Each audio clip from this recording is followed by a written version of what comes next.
Bismillahirrahmanirrahim. Assalamualaikum warahmatullahi wabarakatuh. Alhamdulillahirrabbilalamin. Ikhwan wa akhwat fillah rahimakumullah.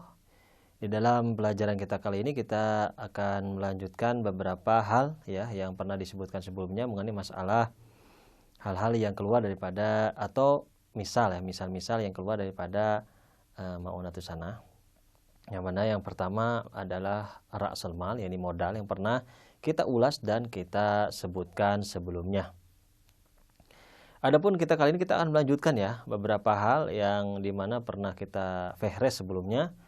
Yang kedua, yang pertama adalah modal, yang kedua adalah alat-alat atau wasail atau hal-hal yang dibutuhkan atau perantaraan yang dibutuhkan untuk amal atau untuk pekerjaan. Seperti misalnya kalau misalnya kita lihat ada beberapa contoh misalnya kendaraan ya untuk dibeli untuk alat untuk pekerjaan atau untuk mendapatkan keuntungan di sana.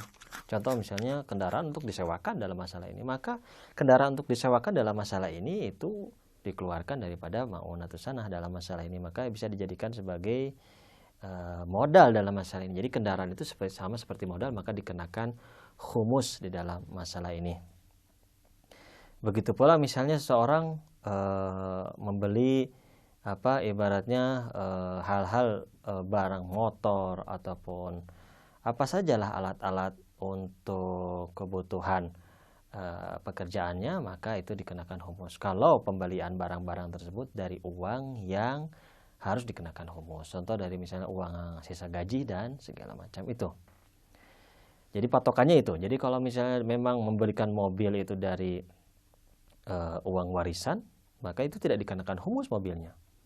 Tetapi yang dikenakan humus dari untung penyewaan misalnya. Kalau misalnya dari untung penyewaan tersebut ada sisa sampai akhir tahun, ada sisa dari untung tersebut, maka dikenakan humus dari sisanya. Tapi dari asli mobilnya tidak dikenakan humus karena dari uang hasil waris misalnya. Berbeda hal kalau misalnya uangnya dari hasil gaji, maka itu harus dikenakan khumus. Yang ketiga yaitu peningkatan nilai harga daripada modal.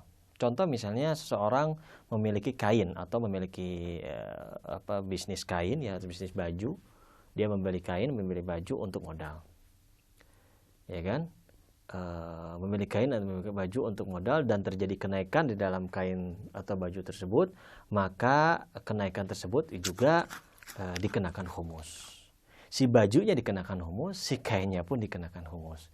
Kalau misalnya dari uang yang memang sebelum dikatakan dari uang dari hasil gaji, sisa untuk memberikan kain ataupun baju tersebut.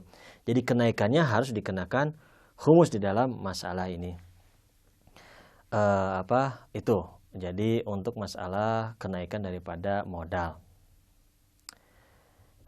biasanya itu pada barang-barang ya. Kalau misalnya kepada uang mungkin bisa jadi misalnya kenaikan harga nilai mata uang, tetapi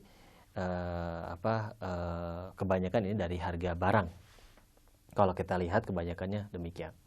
Yang selanjutnya adalah pengumpulan ya, atau pengumpulan daripada uang, yang dimana dari situ pengumpulan daripada uang dari untung atau dari lebih dikumpulkan, misalnya dari gaji dikumpulkan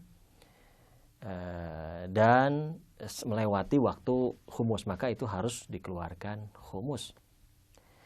Makanya dalam masalah ini ketika misalnya seorang yang mengumpulkan uang dari hasil gaji misalnya untuk kebutuhan di tahun kemudian, ya, di tahun humus kemudian, maka ketika melewati tahun humus dia harus bayar humus dulu, walaupun untuk kebutuhan dirinya di tahun kemudian. Tetapi kalau pada saat itu, maka dikecualikan. Beda kalau misalnya dia kebutuhan di tahun itu, maka dikecualikan kebutuhannya, ya, maka sisa yang telah dikurangi dari pengecualian kebutuhannya, maka sisanya wajib dikeluarkan humus. Tapi kalau misalnya untuk tahun kemudian, maka tetap di tahun itu ketika terkena tahun humus harus dikeluarkan humus dulu dalam masalah ini. Gitu. Jadi dalam masalah ini harus dikeluarkan humus.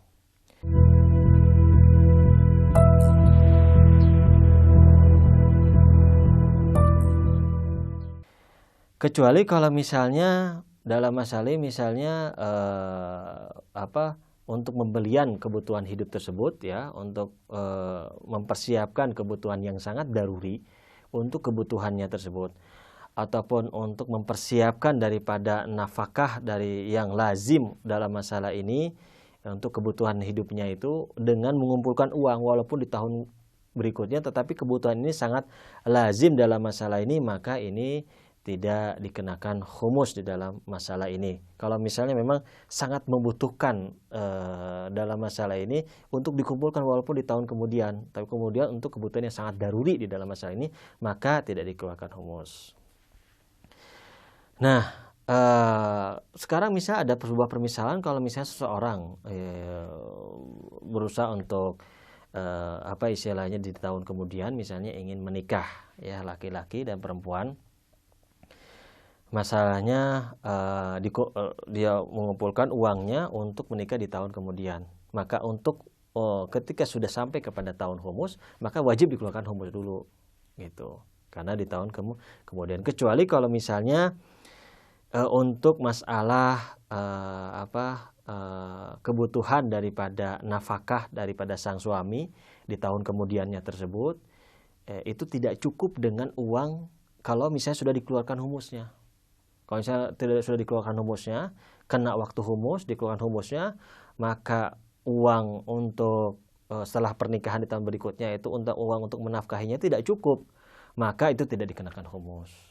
Tapi kalau sekiranya itu masih cukup ya untuk kemudian, maka ketika melewati waktu humus, misalnya uang yang dikumpulkan tersebut dikenakan humus dulu, baru setelah itu bisa untuk pembiayaan pernikahan dan nafkah. Tetapi kalau misalnya memang dari awal dia sudah memperkirakan ini tidak akan cukup kalau dikeluarkan humus untuk nafkah selanjutnya, walaupun di tahun selanjutnya pernikahan tersebut, maka dalam masalah ini tidak wajib dikeluarkan humus. Dalam masalah ini masalah istisna atau pengecualian, yang dimana beberapa masalah-masalah fikih juga atau banyak pengecualian-pengecualian, terutama dalam masalah daruri atau dalam masalah yang dimana ketika misalnya dikeluarkan humus seperti masalah modal pun ya, ketika dikeluarkan humusnya misalnya dari hasil keuntungan dari modal tersebut misalnya tidak memenuhi kebutuhan ma'unatus sanah, maka ini pun bisa dikecualikan di dalam masalah ini. Dan juga pernah dibahas sebelumnya bahwa seseorang yang mengirit ya untuk mengumpulkan uang, mengirit walaupun dia lebih kecil daripada ma'unatus sanahnya, misalnya kebutuhan ma'unatus sanah biasanya dalam setahun itu misalnya 70%, dia mengirit 50%, tetap saja yang 20% sisanya itu harus dikenakan humus dan harus dikeluarkan humus di dalam masalah ini. Nah, ada juga pengecualian-pengecualian yang lain. Jadi ketika dia ingin ibaratnya dikumpulkan uangnya di tahun berikutnya untuk kebutuhan dirinya, ya kan? Nah, ketika melewati waktu humus kan harus dikeluarkan humusnya. Ada pengecualian lain ketika misalnya tidak cukup, maka tidak wajib dikeluarkan humus. Dan juga kalau misalnya kebutuhannya memang qarib atau dekat dengan waktu humus, nah itu pun tidak wajib dikeluarkan humus. Misalnya dia mengumpulkan humus, ya kan? Ada waktu humus akhir tahun ya, waktu humus ya, kena waktu humus, tetapi dekat dengan waktu humus itu kebutuhan yang akan dia beli, maka itu pun tidak dikenai humus di dalam masalah ini kalau misalnya itu qarib atau dekat dengan waktu humus pembayaran tersebut. Karena itu kelaziman, artinya kebutuhan juga untuk pembelian kebutuhan yang dia butuhkan untuk dibeli. Itu berbeda hal, jadi ada pengecualian dalam masalah ini. Pada intinya ketika dalam kondisi yang normal, ketika seorang itu mengumpulkan uang di dalam ingin memberikan sesuatu di tahun berikutnya dan mengenai waktu humus, maka dia wajib dikeluarkan humus di dalam masalah ini. Mungkin itu saja mungkin pembahasan dalam pertemuan kita kali ini. Ada beberapa hal ya yang tersisa, tapi ini sedikit mufassal yang memang perlu kita jelaskan lebih detail lagi mengenai masalah hutang dan beberapa hal lain. Insya Allah dalam pelajaran dan pertemuan selanjutnya kita akan lanjutkan masalah ini. Wabillahi taufiq wa hidayah. Wassalamualaikum warahmatullahi wabarakatuh.